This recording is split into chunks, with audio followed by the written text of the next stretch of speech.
Hello and welcome. We will get started in just a moment. We'd like to give the other participants an opportunity to join.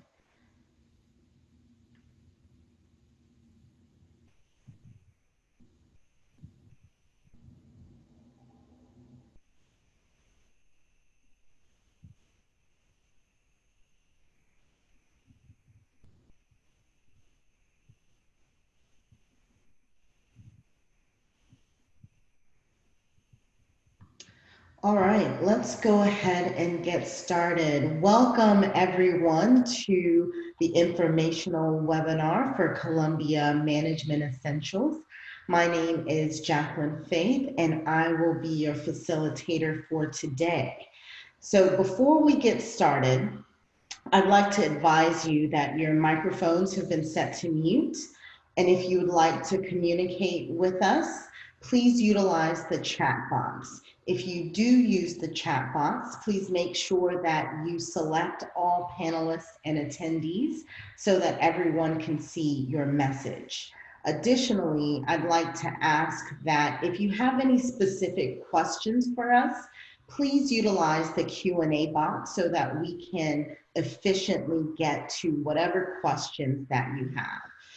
And again, I am so pleased that you've chosen to join us today to learn more about this professional development opportunity. I recognize that it is an incredibly challenging time for everyone.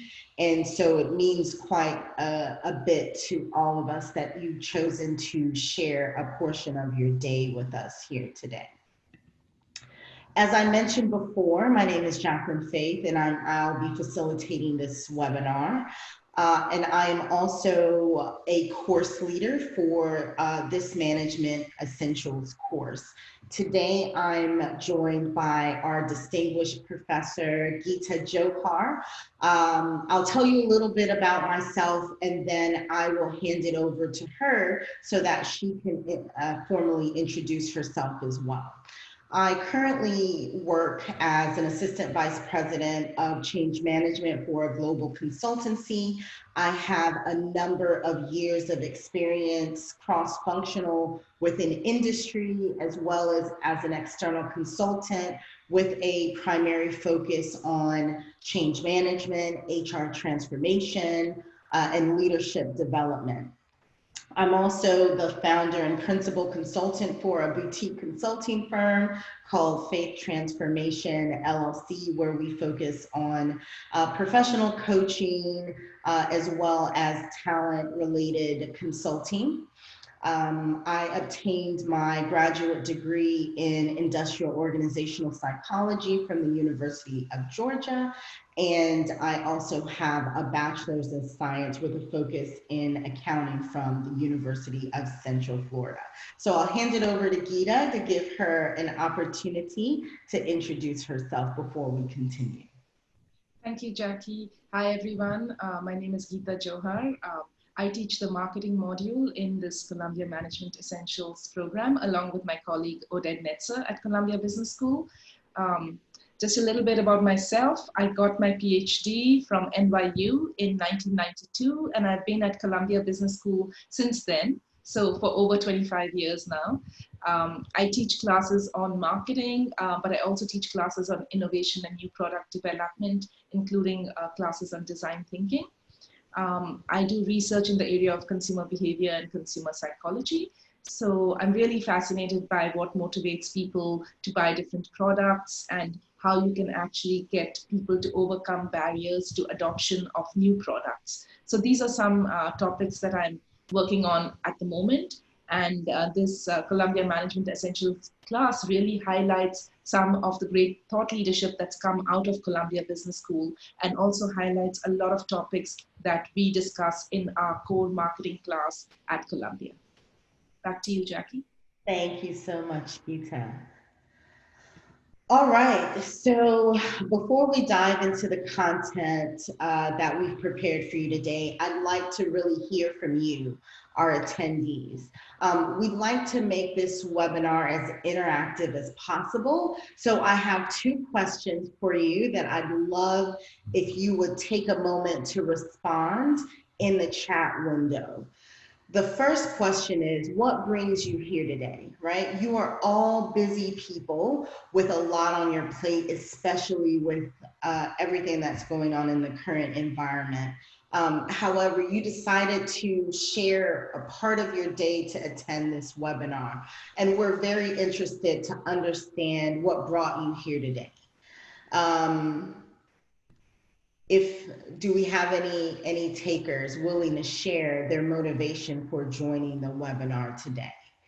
Additionally, the second question is, where are you joining us from in the world today? One of the wonderful things about this particular course is our global student population. And it's one of my favorite things about supporting this course.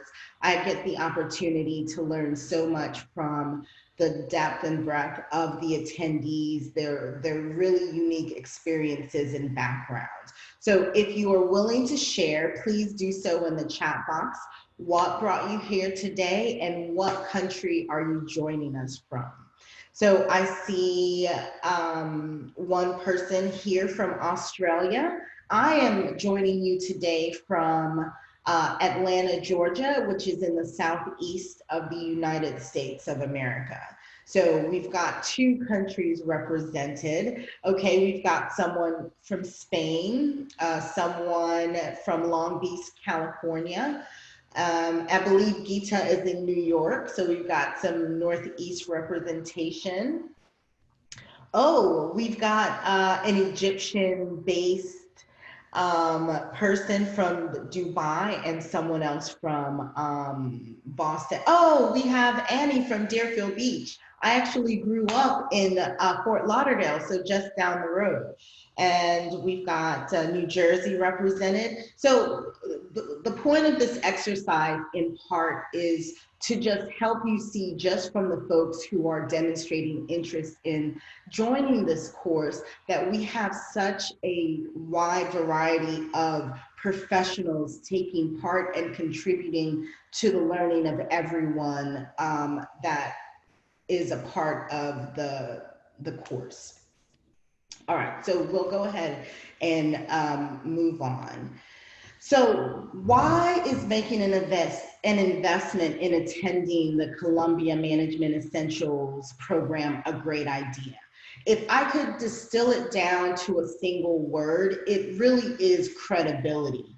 As you well know, Columbia Business School is world renowned for its high caliber faculty, the cutting edge research and thought leadership coming out of that institution, as well as the innovative curriculum that they teach to their students.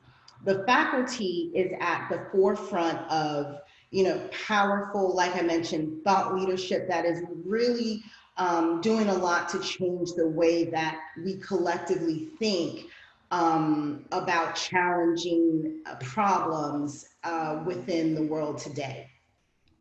Columbia Business School is consistently ranked among the top schools for career prospects. Not only that, it also boasts more than 47,000 alumni across 133 countries. I would also contend that attending this course provides you with a greater level of credibility within the marketplace, because you will be taught proven frameworks, theories, and practices from this titan in business education. The program not only equips you with the critical skills and competencies that you need to thrive in today's rapidly changing business environment, but it also commands respect from your colleagues and other potential employers. So who is the ideal candidate for this program? The program was created for talented professionals who may be relatively new to their leadership role, as well as seasoned leaders that recognize that they have an opportunity to adopt new insights and approaches to address the increased volatility and uncertainty that we're seeing becoming the new norm. The program has curated many critical concepts and lessons on the latest trends in marketing, finance, and leadership strategies. The content is taken right out of the MBA curriculum delivered to full-time MBA students and is delivered by the same faculty that they receive from Columbia Business School. So you are able to benefit from the content via a mechanism that is much more convenient and works for your busy schedules. So I'd like to also take a moment to introduce you to the other fabulous faculty members that will be delivering content for you. You've already met Gita. In addition to Gita, she mentioned that her colleague, Professor Oded Netzer, will also be supporting you from a marketing perspective. And his expertise centers on major business challenges of the increasingly data rich environments. So all about developing quantitative methods that leverage data to gain a deeper understanding of customer behaviors and guide firms' decision. He is the winner of the Columbia School Dean's Award for Teaching Excellence, and he obtained his graduate degrees from Stanford University. In addition to Professor Netzer, you're also supported by Professor Adam Galinsky, who received his bachelor's from Harvard, as well as his master's and PhD from Princeton. He's currently the chair of the management division and the Vikram Pandit Professor of Business at the Columbia Business School. He's published more than 200 scientific articles, chapters, and teaching cases in the field of management and social psychology. And his research really centers around leadership, power dynamics, negotiation, decision-making, diversity, and ethics. You also have the distinct pleasure of being taught by Professor Daniel Wolfenson. And he is the Stefan Robach Professor of Finance and Economics at Columbia Business School. He received his master's and PhD in economics from Harvard and holds a bachelor's in economics and in mechanical engineering from MIT. His research interests are in corporate finance and organizational economics. And finally, but certainly not least, we have the late Professor Kathy Phillips. Prior to her untimely passing earlier this year, she was the Reuben Mark Professor of Organizational Character and the director of the Sanford Bernstein Center for Leadership and Ethics, and has been and was with the Columbia Business School since 2011. Now, I know I've said a mouthful and I've spent a lot of time talking about the accolades of these professors. And the only reason that I do that is because I really want to drive home the caliber of the faculty that you have the benefit of being taught by once you sign up and attend this particular course. Now, a little bit of a program overview for the Columbia Management Essentials program. It really takes a holistic view of what effective management means in today's VUCA world. Many of you are probably very familiar with that nomenclature where we talk about VUCA. We talk about the fact that increasingly we're seeing much more volatility and uncertainty and chaos and ambiguity. And this is especially true with what we see right now with COVID-19, right? Business as usual just isn't going to cut it. We are moving into an unknown future in light of all of the uncertainty that we find ourselves with. And so this program seeks to blend both soft skills around leadership, influencing, and decision-making, and hard skills, the more technically focused skills around marketing, finance, and data, to really prepare you to become a much more agile leader to navigate the coming tumult that we can expect within our business environment.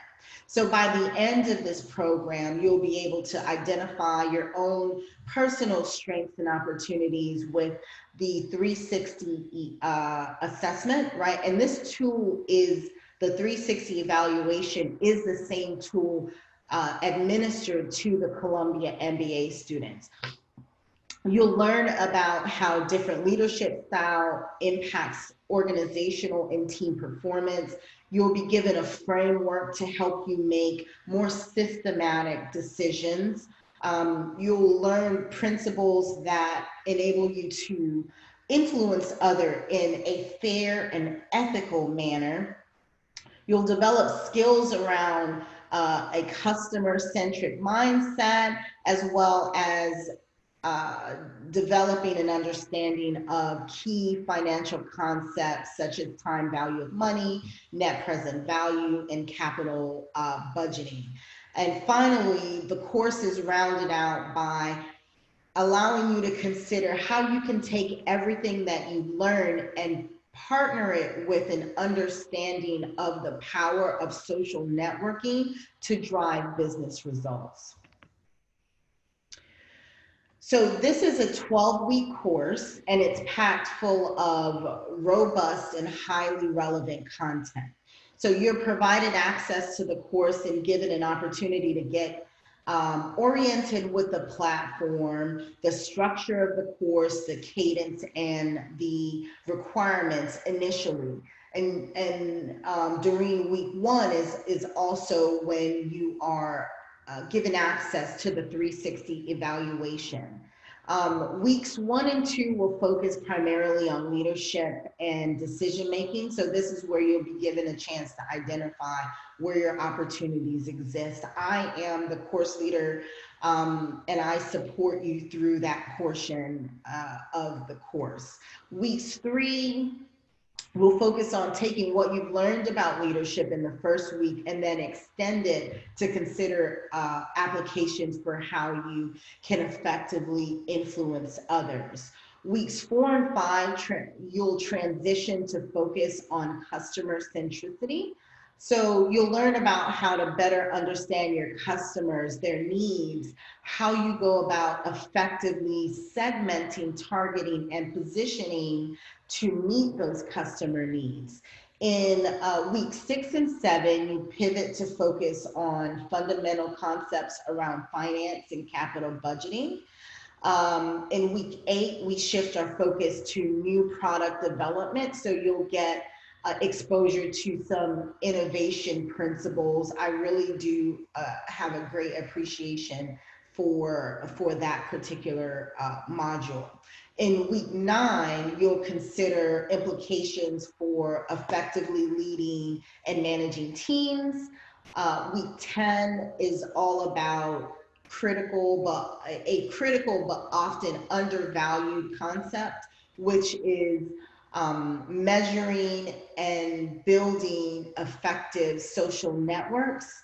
And then finally, in weeks 11 and 12, the program culminates in a capstone case study that brings all of the concepts that you've learned together and enables you to put it into practice in a real world business case.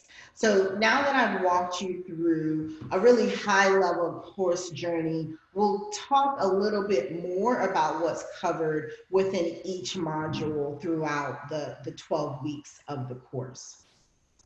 So as I mentioned, week 0 is all about orienting yourself with the platform, the content, what the expectations are for the course and how you can complete it successfully. You'll be given your access to the 360 evaluation, and you're asked to consider 4 to 8 of your colleagues, whether they are managers, peers, or subordinates, who can give meaningful insight into your performance as a leader. And then there's also an optional basics of accounting for those who will be new to the content or who need a refresher before getting into the more meaty content around finance in later modules. Week one is focused on leadership and decision making, which is kind of titled The Heart of Leadership. So you'll be introduced to content about the importance and the mechanics of creating a shared purpose and motivating people to action. Really, really critical when you're talking about developing the ability to be an agile leader. You'll look at what it means to be to leverage inspiring, visionary leadership, right? Additionally, you learn about how you can leverage people's passion to drive performance. And then you'll round out the week by learning about enabling actions and how you integrate people again to further performance within your respective organizations. Module 2 focuses on wise decision making. So you'll be introduced to a framework for more effective decision making. You're also given a tool to help you facilitate that. You're also introduced to the 6 psychological truths that need to be addressed in order to make more effective rational decisions, how to identify them, how to develop strategies to overcome them within yourself and those that you are trying to influence. And then you will be given case studies that help you explore leadership in action. Module 3 is still within that management and leadership area, and it's all about ethical influencing of others. So how do you take everything that you've learned in modules 1 and 2 and leverage it in a fair and ethical manner to influence those that you have in your arena? So you'll get the 4 principles of influence. You'll be introduced to the 7 elements of persuasion. You'll do a speech analysis where you consider Martin Luther King's speech and consider how those 4 principles of influence and the 7 elements of persuasion are accounted for within this given speech. And then you'll have a kidney case study that allows you to determine how to best leverage those things to influence in an ethical and fair manner. So now I'm going to hand it over to Gita to talk a little bit about the modules that she will be supporting you through. Thank you, Jackie. As you were talking, I was just reminded of just how much I love that material in that leadership course. I don't teach it personally, but some of the content in there, it's really fascinating and gets you to understand other people in a way from a vantage point of the research behind it, because both Adam and Kathy are faculty who've really done some of the leading work in that area. And, it's really something that I personally enjoy a lot with my focus on consumer psychology. So understanding human beings, how to motivate them, how to persuade them and influence them, that's all really very interesting. So let me move on to talk about marketing, which is my focus and something that I teach. The first module, which is here, module 4 or week 4, is about being customer-centric. So to put this in perspective, back in the day when I did my MBA many, many years ago, we learned all about products and how to manage product lines, how to manage a profit and loss for a product. And the focus was always on that bottom line for a single product. And I think the big change that happened in marketing probably a decade or more ago is this notion that rather than managing products, we really should be managing customers. And the idea is that the customer is the unit that we need to understand and take the customer on a journey with us, the firm. And for the firm, it's important to understand that customer journey across the different products that the firm offers the customer. Another way to think about customer centricity is the idea that these days we have a lot of data on people.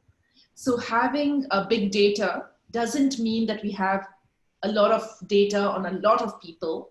Rather, it's the idea that we have like immense amounts of data on each single person. So in a way, for a person, I know when they first got interested in my product category. I can tell their mobile searches, their desktop searches. I know when they get interested in advertising, what types of messages resonate with them, what types of reviews attract them, how do they purchase products online, offline, what other products are they buying when they buy my products. So all of this, I know it's a little spooky, but this is the kind of data that marketers today have on customers. So they know a lot about each customer, which makes the point of being customer-centric even more important. You need to understand as much as you can about a single customer in order to provide value to them. So that's really what this marketing focus is today, rather than looking at product P&L, looking at customers and understanding the customer and trying to provide value as a firm to the customer, but also then thinking about the value that the customer provides to you. So it's kind of this notion of a relationship with the customer. So in this module, we talk a lot about customer value, and particularly we focus on customer lifetime value. So this is defined as the value that you get from a customer as a firm over the lifetime business that the customer does with you. So moving away from a single transaction and a single product to thinking about that entire journey over the lifetime that the customer has with the firm. And so it's saying that, okay, I get a certain margin each time the customer transacts with me, but my focus is not on the margin I get today. It's really about the stream of profits or the stream of margins that I can potentially get from this customer over their lifetime of doing business with me. And it turns out that in order to really estimate that, you need to know the contribution margin. You also need to know the retention rate, which is how long will this customer actually stay with you. So these are two very important aspects of customer lifetime value. And we get deep into the quantification of this. We get into how this can influence customer acquisition costs, in the sense that it puts an upper bound on your acquisition costs. And we get into a lot of details on customer lifetime value and how it should influence decision-making in a firm, whether it's a small startup or whether it's a large business. We also talk in this module about economic value, meaning that from the customer's perspective, it's not just about the price they pay for your product, right? It's really about what's the value they're getting, again, over the lifetime of their interaction with that product. So you have to really think about what's the current reference price of the product they're using today. And if they were to adopt a new product that you want to offer them, what would be the value they would get from this new product over their lifetime of interaction with this product? And then what's the gap between their reference product price and the value delivered by your new product? So I know this is rather abstract, but I just want to get across the point that all of this is about thinking long-term and thinking strategically. Jackie, you can move to the next slide. Thank you. So that's the starting point for our marketing model, this module, this notion of customer value and customer lifetime value. We then talk about segmenting, targeting, and positioning, because this is how you can think about your customers, not just as a big group of customers. In fact, customer lifetime value is at the individual level, so each customer has a value, but thinking about how we can now group these customers in terms of what are the benefits that they're looking for from your product, what motivates them to buy your product, what is their profitability, when did they join your product? In other words, what cohort do they belong to? So all of these are variables that help you segment customers. And that's important to do, because if you didn't do that, you would be approaching all your customers in the same way and therefore not be able to really take advantage of the differences or the heterogeneity among customers in a way that satisfies them and also is more profitable for you. So segmenting, targeting, and positioning is the heart of marketing strategy. So we really get into how to segment. How do you decide which of these segments to target with your product offering? And finally, how do you place this offering in the mind of the customer? So positioning is about creating an image in the mind of the customer. It's not about how you think of your product, but it's about how your customer thinks about your product.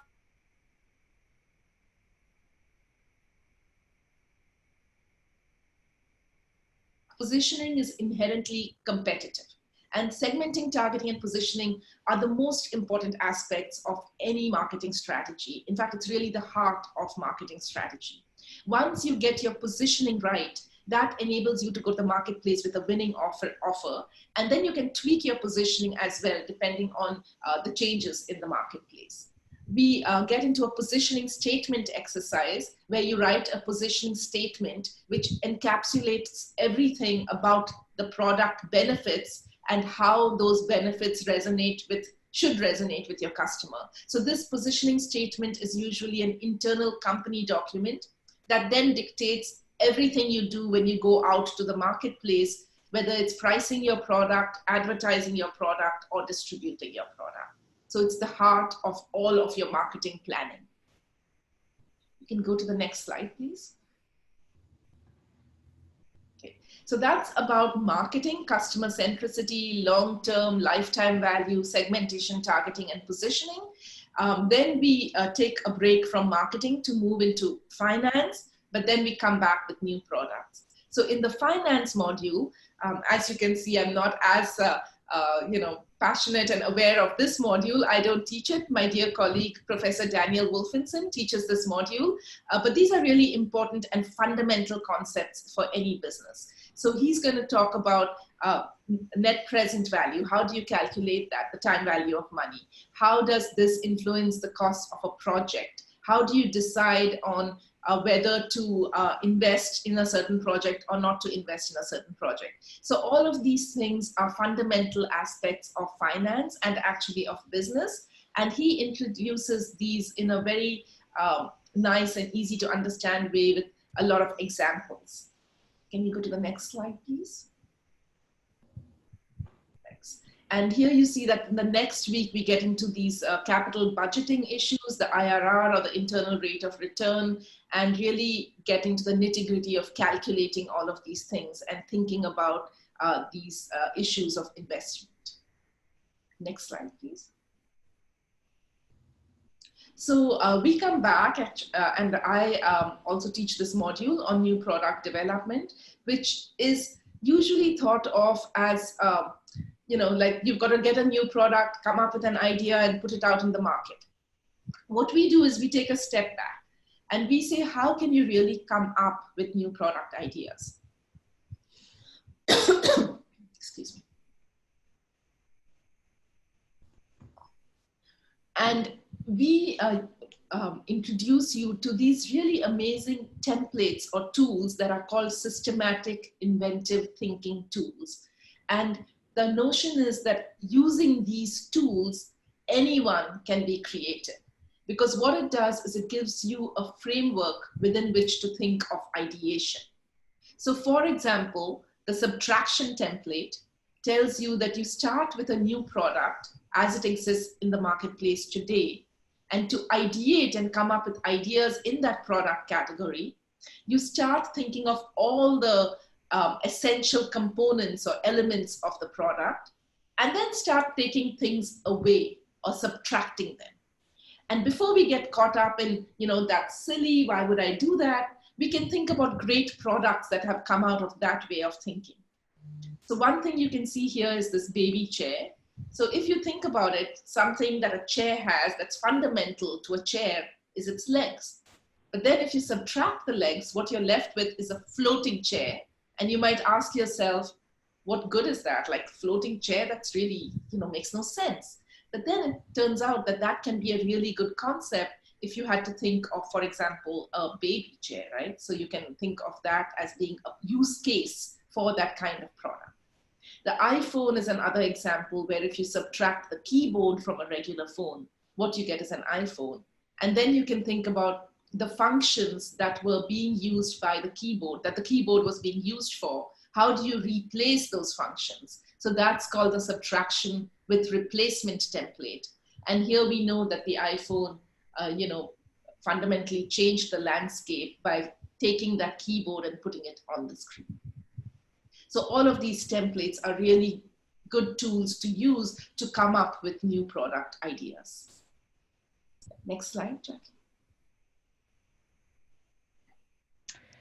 Okay, so Module 7, which is in week 9, transitions to Columbia faculty member, Professor Kathy Phillips. And it's all around teams, set up strategies, how you can ensure success from a team perspective. So within the context of that module, we'll cover common mistakes that teams make, how you can promote creativity and innovation within the context of a team dynamic. So leveraging some of the concepts from week 8, right? How you can actively empower teams to result in better decision making. So for example, you take a look at power dynamics within the context of the team. If you have, say, for example, a problem that you're trying to solve, one of the mistakes that teams often make is they have the most powerful and influential person speaking first and providing their perspective and their ideas about that particular problem. So what you tend to have in those scenarios is the less powerful people, it's much more likely that they will align with that more powerful person's perspective, and therefore you may not get the best solution because you have done things like groupthink that come into play. So within this module, you'll learn how to identify those traps as well as strategies for how to overcome it. And some of that is really focused on how you initially set up your teams to begin with. One powerful mechanism for getting out of poor team decision making is leveraging diversity. And what I mean by diversity is not just, ethnic background or country of origin, but really thinking about diversity of functional area, diversity of gender, diversity of experience, both within the context of your organization and outside. All of these are tools that you can use and that you'll learn about to make for more effective team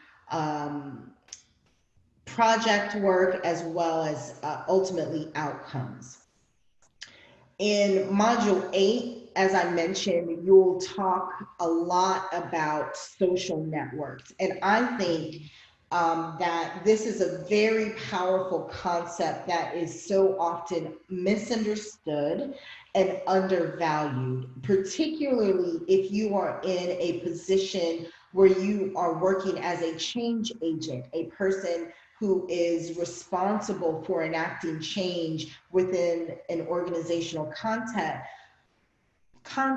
Social networks are vital to successful enacting of changes within large complex organizations. So you'll learn more about the importance of the social network. You'll understand the different types of networks that exist and how to identify them, how to measure them, and how to leverage them to drive results. You'll be given strategies for building your own professional and social network, including one of the exercises will ask you to map your current network and identify network holes, right? And come up with strategies for how to fill those. Additionally, you'll be introduced to the GAFA model for managing your respective networks. And then I'll hand it over to Gita to talk to you a little bit about the final 2 weeks, as well as the capstone case study and conclusion of the course. Thank you, Jackie. So this capstone case is a case called Uredu.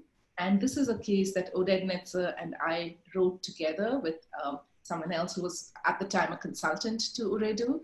And it's really one of my favorite cases because firstly, it's about an interesting product category. It's about mobile money. Secondly, it's set in a really interesting part of the world.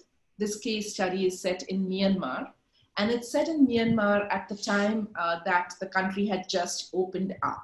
So as you all know, the country was closed for many years, and in around 2011, 12 is when it really started opening up a little bit. And at that time, what the government did is they put out a call for companies to bid on bringing mobile telephones to Myanmar. At that time, only 10% of the population had mobile phones, and only 10% of the population were in the formal banking sector. So the idea is that the mobile phones, 93 companies bid, and the government wanted to get 2 companies in that would help modernize the infrastructure, bring in mobile phones, and also through mobile money, help to bring about financial inclusion. 2 companies, which are Telenor and Uredu, won the bid from the 93 companies. So that was an amazing process. 2 companies won the bid. And the case starts at the moment when Uredu is launching its mobile phone service, and they need to make a decision as to whether they should enter the mobile money market as well. So mobile money is, we think of Apple Pay, but really in the developing world, you can think about things like M-Pesa, which started off in Kenya. It's the biggest example of a very successful mobile money operation. And these don't usually work by apps. They work just through a simple chat function. So a very simple interface to help people transfer money to each other and to pay bills and so on. So in this case, there are 2 decisions. One is, should Uredu enter the mobile money business? And the second is, if they do enter the mobile money business, should they enter using what's called an over-the-counter service or an OTC service, such that if you want to transfer money, for example, you go to a dealer or a little shop that does that for you versus you do it on your own phone. And doing it on your own phone is called a mobile wallet model. So the choice is, should we use the mobile wallet model or the OTC over-the-counter model to launch this mobile money if we choose to launch it? So there's a lot of financials involved. There's lifetime value calculations involved. And then there are also organizational issues involved. So for example, a company whose bread and butter is mobile phones and mobile telephony, should they really, enter this new business at a time where it could lead to them taking their eye off this central business that they make money from, the mobile phone business? So for the leadership, how important is it for them to go to the mobile money business? What are the pressures on them? The government is interested in financial inclusion. There are competitors who could launch mobile money if Uredu didn't. So there's a lot of contextual variables. There's firm-specific leadership variables. There's financial calculations. And then there's also this whole idea of the new product and customer lifetime value.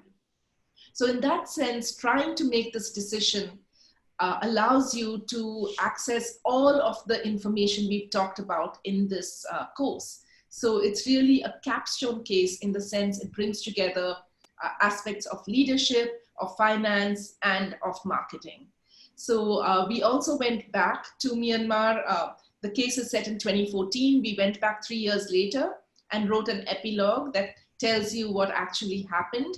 And so at the end of this case, you also receive this follow-up updated case that tells you about what actually happened at the end of the first case, like did they go forward? How well did Uredu do? What about Telenor? What about the other government company, that MPT that also existed?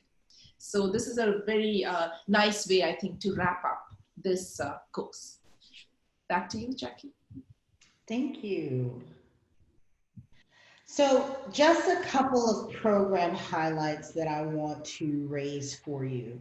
I have supported a number of these courses in the past, and I find that the participants are always very, very happy with and pleased by the ease of use, the relevancy of the content, the immediate application of the content that they're able to have.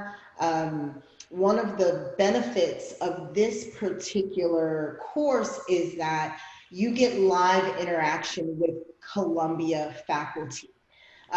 So there are a number of webinars that are given throughout the duration of the course, and 2 or 3 of them include Columbia faculty. That include Professor Gita as well as Professor Netzer. Additionally, there are webinars delivered by course support by course leaders like myself, who have some knowledge and expertise in their respective domain along the way, so that you get real-time feedback, you get a deeper dive into some of the concepts, and you have a name and face that you can reach out to that's readily available to support any of your questions about content. You're also supported by a dedicated team of support professionals that will help you with your any technical issues that you have with the content. As I mentioned before, you get the benefit of going through that off the 360 evaluation tool, which helps to create the entire foundation from this course for this course, because self-awareness is really important in terms of giving you a starting place to build upon when you're looking at it from a professional development perspective. All of the content is delivered to you in bite-sized videos. None of the videos are longer than 10 minutes. They are packed full of insightful information. Another thing that you'll find is that the content is very, very practical. It's not very heavy on the super theoretical side, although you are introduced to a lot of really critical theories, but it's very, very practical, and it's undergirded by examples and case studies that allow you to see these theories and in practice in the real world. Um, Additionally, there are peer learning opportunities with discussion boards and having an opportunity to interact with your peers.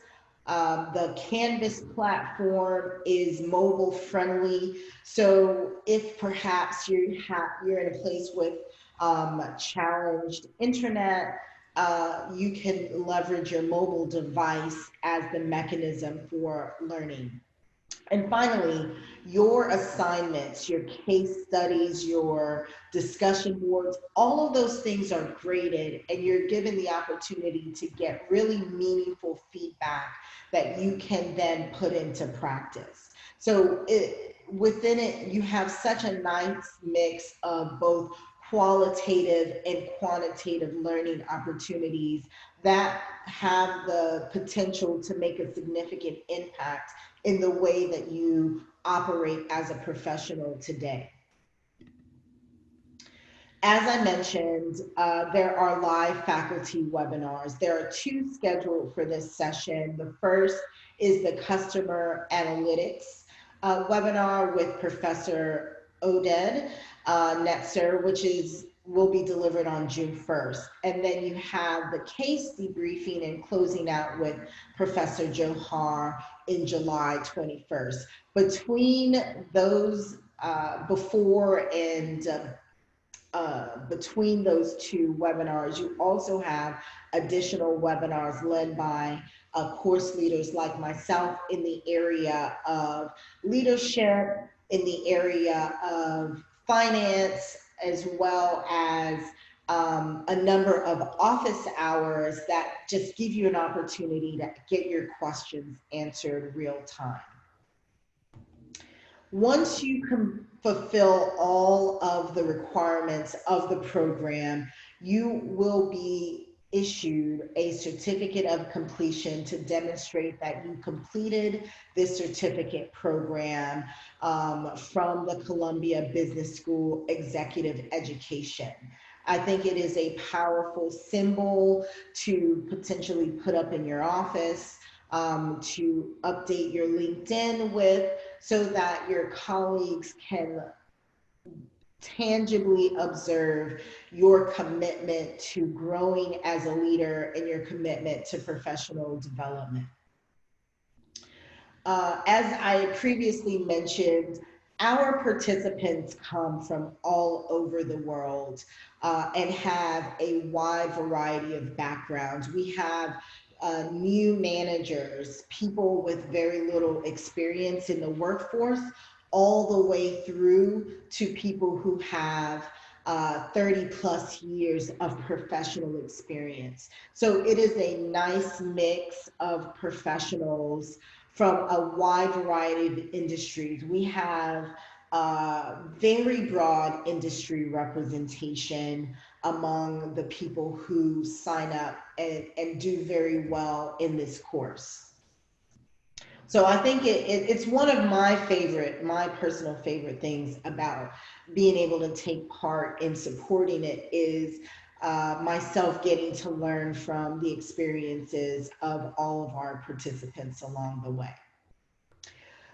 We have been very fortunate to have very influential professionals from around the world who have taken our course and have just wonderful things to say. We have CEOs who take part, CFOs, we have frontline managers, we have leaders of NGOs, we have those in academia who also take part in the course. So you will join a whole host of individuals from every industry and from almost every organization that you could think of that has taken part. So you will be among good company.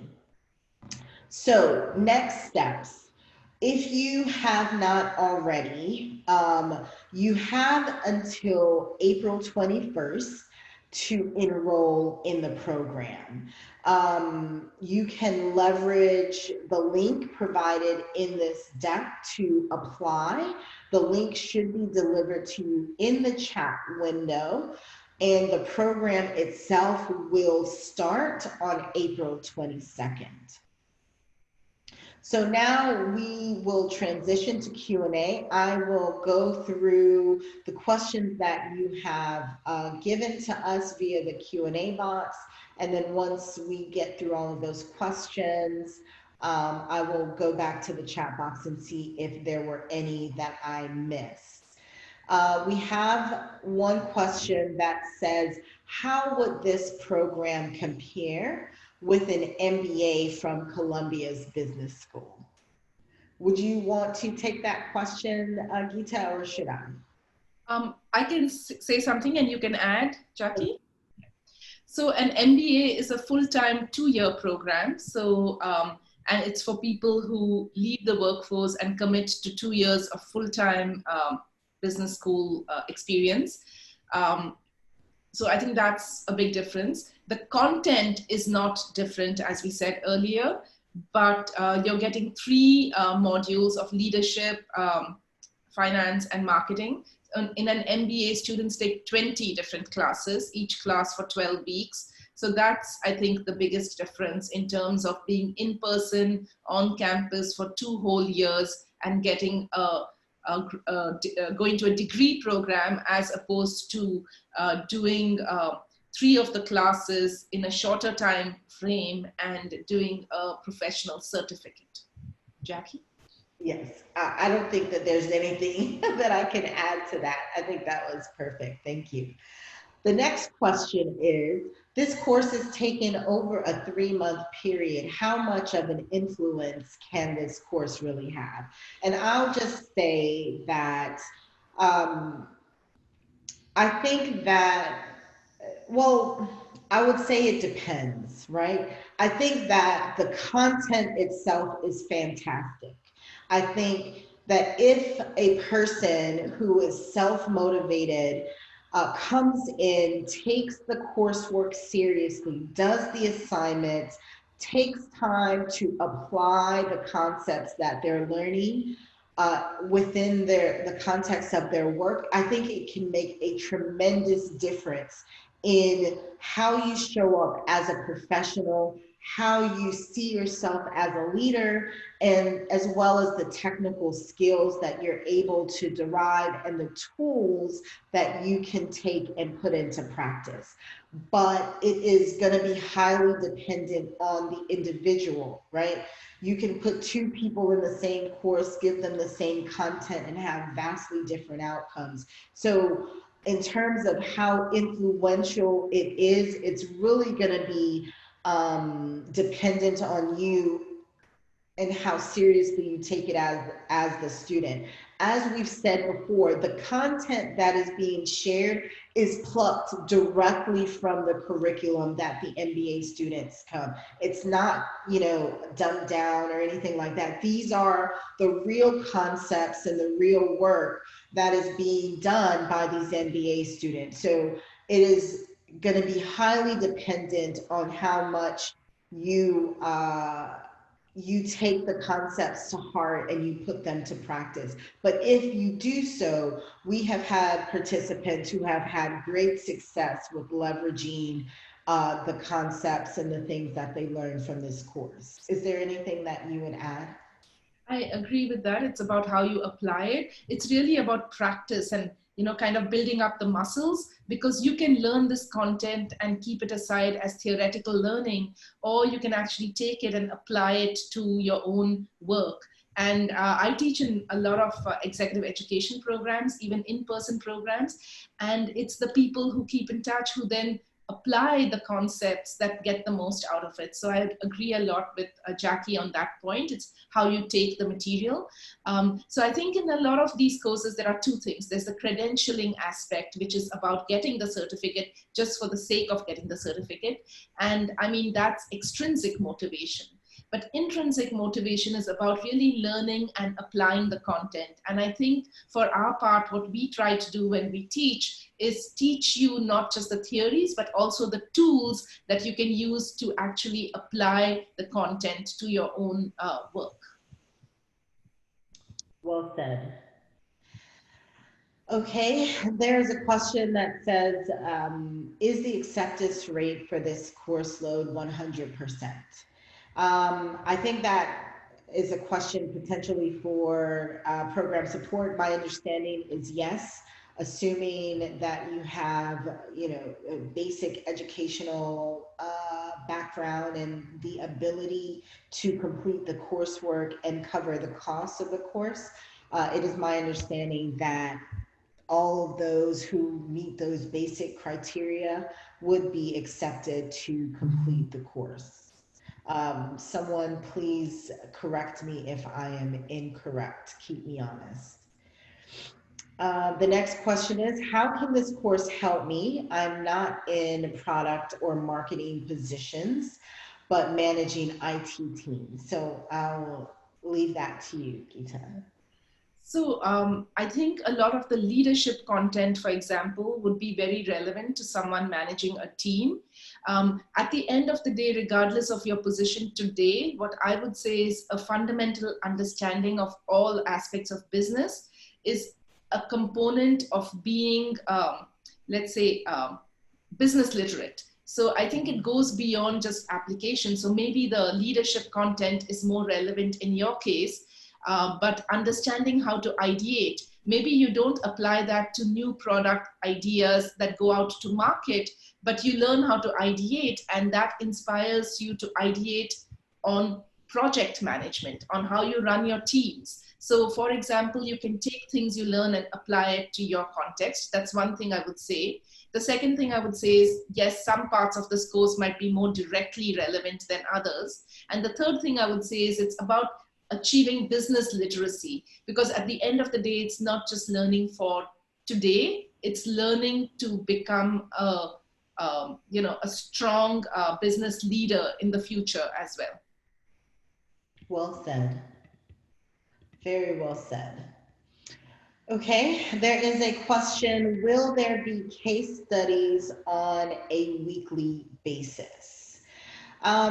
There are periodic case studies. I don't know that there is a case study every single week, but you are introduced to a variety of scenarios on a weekly basis. I don't recall if every single week there is a new and different case study. I think I'll need to get back to you on that one. If you want to put your email in the chat box, I will be happy to inquire about that and get you a definitive answer. All right, let's see. We have someone that says, I am a dentist. I've owned my practice for 15 years. I'm planning on moving into a more managerial position and less clinical, buy more practices and expand. Do you think this program will be helpful for me? Absolutely. I absolutely think that this program will be helpful for you. If we think about it just from the leadership perspective, right? You're talking about expanding your scope of influence, and how do you lead those that you may not have day-to-day interaction with? How do you leverage delegation and other leadership capabilities that will require you to move into a more managerial position? How do you drive the best outcomes from teams? Those kinds of things alone are valuable. But then you move into the finance-oriented content, right? You're talking about acquisition of new practices. Those things are going to be incredibly relevant. You consider the marketing elements, which I'll have Gita talk a little bit more about, and talking about your patients and acquiring patients and how you get the most out of each of those customers. I think there are a great number of concepts within the context of this course that will be incredibly useful to you as you seek to move into a more managerial position and expand your business. Gita, do you have anything that you'd like to add? No, I just second everything you said. Absolutely, because when you're buying other dentists, other offices and expanding your practice, it's about building a business, and the skills in this course are the fundamental skills for building a business. Indeed. There's a question, what is unique to this program? What differentiates this program from your average free online business program? I think I'll leave it to Gita to answer that question. I think that she's going to have a much more meaningful response that can provide you insight into how it's differentiated. So to me, the biggest differentiator is the faculty, is the fact that this program is taught by faculty at Columbia Business School, and we all do research on our topics. So the content that we communicate is coming not just from reading books and putting slides together, but it also comes from our own research and our own deep understanding and application of our research with businesses, because a lot of us also do a lot of work consulting and executive education along with our work teaching in the degree programs and teaching in executive education. So I think the faculty that you have are some of the strongest faculty at the business school. Adam Galinsky, Kathy Phillips, Danny Wolfenson, Oded Netzer, and myself. All of us have been around a long time. We do a lot of research on our topics. So what we communicate comes from our own deep understanding of what works and what doesn't work. As an example, the whole area of customer lifetime value, which is now something that is touted as like a really fundamental principle for startups, for example, to think about. It came out of a lot of research done at Columbia Business School by my colleague, Professor Don Lehman. And so when we talk about customer lifetime value, we talk about it from having heard about it when the whole concept was being developed, having talked to Professor Lehman and understood like the ramifications and the implications of customer lifetime value beyond just a simple formula. So what you get from most people would be the same formula, but without that background understanding and without understanding why it's important, how you can apply it in practice beyond just simply calculating it and plugging it into, some kinds of decisions. So I think that's really what I would say what differentiates this program is the quality of the faculty and the fact that the faculty are doing original research on the topics that they are talking about. Very good. So we are actually over time. We wanted to make sure we spent an adequate amount of time answering all of your questions. Thank you so much for joining us today, especially in light of everything that is going on in the world today. We so appreciate and enjoyed your questions. We hope that you found value in this content that we have shared with you. If you do have any additional questions, please reach out to columbia@emeritus.org. There is a link in the chat box, and if you are interested in registering, you can do so via the link in the chat box or by going to the site. Thank you all again, and I hope you have a wonderful day. Stay safe out there, and be well.